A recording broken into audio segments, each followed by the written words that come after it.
हाँ भाई future doctors, NEET 2027 exam को लेकर एक बड़ा अपडेट आया है। पार्लियामेंट्री कमेटी ने एनटीए को साफ कहा है कि जल्दबाजी में नीट एग्जाम सीबीटी मोड में कंडक्ट ना कराया जाए, और साथ में यह भी बोला गया है एक दिन की बजाय नीट एग्जाम मल्टीपल फेज में हो, यानी अलग अलग स्टेट्स में अलग अलग डेट पे एग्जाम हो, एग्जैक्टली वैसे जैसे कि इलेक्शंस होते हैं। इसके साथ यह भी सुझाव दिया गया है कि एमबीबीएस का सेपरेट एग्जाम करवाया जाए। इसके पीछे क्या कारण है, ये सारी बातें आज के इस वीडियो में हम डिटेल में डिस्कस करेंगे। सबसे पहले देखो आपके सामने स्क्रीन पे ये इंडियन एक्सप्रेस की न्यूज है, conduct NEET in phases parliamentary panel. अब इस पैनल में कौन कौन लोग थे, सबसे पहले मैं आपको यह बता देता हूं। इसके जो कमेटी बनी है उसके नए चेयरपर्सन है मुकुल वासनिक, ये इसके हेड है। और पार्लियामेंट्री कमेटी में आपको पता है गवर्नमेंट के लोग भी होते हैं, एनटीए के लोग रहते हैं और साथ में विपक्ष के नेता भी रहते हैं। अब अगर यहाँ पे हम इंपॉर्टेंट लोगों की बात करें तो वो कौन थे, एक तो higher education secretary Vineet Joshi, जो नीट 2024 के टाइम पे पेपर लीक हुआ था उस टाइम ये एनटीए के डीजी भी थे। और अभी प्रेजेंट जो एनटीए डीजी है अभिषेक सिंह और के राधाकृष्णन, ये सबसे इंपॉर्टेंट पर्सन है। ये वही पर्सन है जो उस 7 मेंबर कमेटी के हेड थे जो नीट 2024 पेपर लीक के बाद सुप्रीम कोर्ट ने बनाई थी। ठीक, तो ये लोग इस कमेटी में थे और बाकी जो आपके पार्लियामेंट के मतलब गवर्नमेंट के और विपक्ष के लोग रहते हैं वो थे। अब ये न्यूज जो है पूरी, आप एक काम करना, मैंने ना इसका लिंक दे दिया डिस्क्रिप्शन में, आप वहां से पूरा न्यूज पढ़ लेना। मैं आपको सारे इंपॉर्टेंट पॉइंट्स शॉर्ट में बता देता हूं। सबसे पहले देखो parliamentary committee and NTA meeting का कंक्लूजन क्या है। समिति ने क्या सुझाव दिया है, सबसे पहला तो ये कहा है नीट को एक दिन पूरे देश में कराने की बजाय मल्टीपल फेज में कराया जाए। साथ में ये बोला गया है अलग अलग राज्यों में अलग अलग तारीखों पर परीक्षा हो। इसका फायदा क्या होगा भाई, जो लॉजिस्टिक समस्याएं आती है ना वो कम हो जाएंगी या वो नहीं आएंगी, क्योंकि अगर डिफरेंट स्टेट्स में डिफरेंट डेट्स पे एग्जाम होगा, जैसे कि इलेक्शन कंडक्ट करवाए जाते हैं। इलेक्शन एक साथ कंडक्ट क्यों नहीं होते, क्योंकि पूरे देश में एकदम एक साथ सिस्टमेटिकली इलेक्शन कंडक्ट करवाना पॉसिबल नहीं है। तो बोलते हैं कि नीट परीक्षा भी बड़ी परीक्षा है, इसमें 20 लाख से ज्यादा बच्चे अपीयर होते हैं, तो आप डिफरेंट स्टेट्स में डिफरेंट डेट्स पे एग्जाम कंडक्ट करवाएं। एक तो ये बड़ा सुझाव आया है। दूसरा, एनटीए को कंप्यूटर बेस्ड टेस्ट बनाने से पहले पूरी डिजिटल इंफ्रास्ट्रक्चर तैयार कर लेनी चाहिए, यानी देश भर में सभी छात्रों को समान सुविधा मिलने के बाद ही ऑनलाइन परीक्षा लागू की जाए।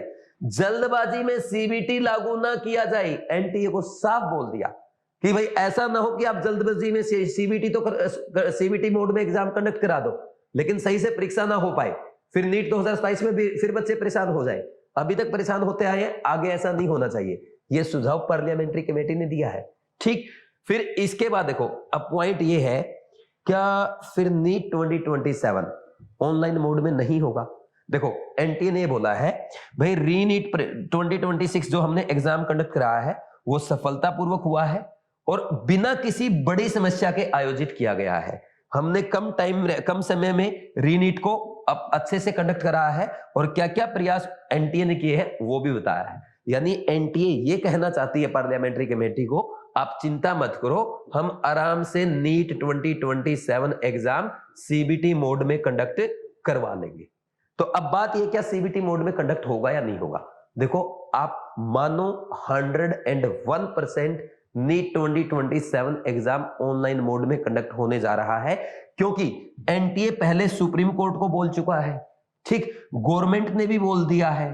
ठीक, और आप देख चुके हो कि नीट पेपर लीक के बाद भी, रीनीट एग्जाम होने के बाद भी हमारे एजुकेशन मिनिस्टर 2 बार बोल चुके हैं कि नीट 2027 सीबीटी मोड में होगा। और अब इनकी ये मजबूरी हो गई है, भाई आप जेईई मेंस करा रहे तो नीट एग्जाम भी होना चाहिए और ये पक्का कराया जाएगा, तो इसलिए आप पहले दिन से ही सीबीटी मोड में टेस्ट प्रैक्टिस करना स्टार्ट करेंगे। और ड्रीम बैच में तो हमने आपके लिए लैब बुक कर ली है, जहां पे फर्स्ट टेस्ट ही आपका ऑनलाइन कंडक्ट करवाया जाएगा। सारे के सारे टेस्ट ऑनलाइन होंगे, एग्जैक्टली वैसे जैसे कि 2 मई को नीट 2027 एग्जाम होने जा रहा है। एग्जैक्टली वैसे कैसे बोल रहे हो सर आप, क्योंकि हमने वही लैब हायर की है जहां पे जेई मेंस या गवर्नमेंट के जो अदर एग्जाम है, एसएससी, सीजीएल वगैरह, बैंकिंग वगैरह के जो एग्जाम होते हैं, वही लैब हमने हायर की आपके लिए, क्योंकि आपको वही ताकि आपको वही फील आए जो कि नीट 2027 को एग्जाम में सेकंड में को आने वाला है। ठीक, मतलब सेकंड में अब तो मल्टीपल फेज में होगा, लेकिन देखो हमने जो लैब हायर की है उसका जो स्क्रीन का साइज है या कंप्यूटर का जो प्रोसेसर है वही लिया गया है जो गवर्नमेंट एग्जाम्स में होता है। ठीक, तो आपको चिंता करने की जरूरत नहीं है, आप तो बस 6 जुलाई से अपनी तैयारियां शुरू करो। 6 जुलाई से हमें पूरे धूम धड़ाके के साथ अपनी जर्नी की शुरुआत करनी है। नेक्स्ट, ये देखो बड़ा सुझाव, एमबीबीएस, आयुष और नर्सिंग के लिए अलग अलग एंट्रेंस एग्जाम कराने का सुझाव दिया है। इससे एक ही परीक्षा में शामिल होने वाले उम्मीदवारों की संख्या कम होगी। वो बोल रहे भाई आप एमबीबीएस का तो अलग पेपर कराएं, आयुष यानी बीएमएस है, बीएचएमएस है, बीयूएमएस है या बीएससी नर्सिंग वगैरह है, इनके अलग एग्जाम होने चाहिए। इससे एमबीबीएस में कम स्टूडेंट होंगे तो चीटिंग के चांसेस कम होंगे और आप ऑनलाइन आराम से अच्छे से करा सकते हो। मुझे ये सबसे अच्छा सुझाव लगा है पार्लियामेंट्री कमेटी का। अगर ये हो जाता है तो बहुत बढ़िया बात होगी, क्योंकि एमबीबीएस के स्टूडेंट अलग हो जाएंगे, नर्सिंग के अलग हो जाएंगे।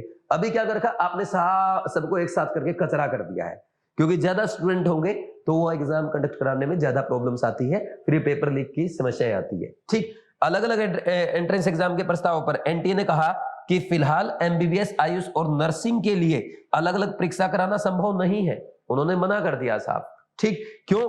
क्योंकि तीनों कोर्स प्रवेश परीक्षा अभी एनटीए नीट के स्कोर के आधार पे ही होता है। ठीक, अभी तो उन्होंने मना किया है, लेकिन मे भी फ्यूचर में 2028 में 29-30 में भाई एमबीबीएस को अलग कर दिया जाए। और एमबीबीएस को अलग कर दिया ना, ये आपके लिए सबसे अच्छी न्यूज होगी। बट मुझे लगता नीट 2027 में करेंगे।